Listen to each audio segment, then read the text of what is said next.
एक हात आणि एक पाय जास्त दुखायचा, म्हणजे अक्षरशः बोटापर्यंत ते दुखणं होतं. मी असं वाटायचं मी जास्त आलं तर दुखायचं.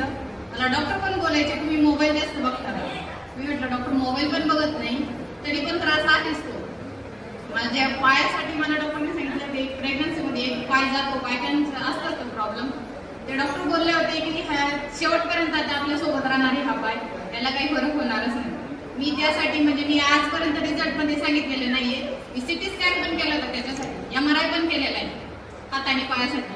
एक साईड होती त्यामुळे डॉक्टरना वाटायचे कधी पॅरालिसिस वगैरे होऊ शकतो आणि गॅपची तर काही शक्यताच नव्हती कारण की एज कमी होतं. 30+ असतानाच मला हा त्रास चालू झाला होता.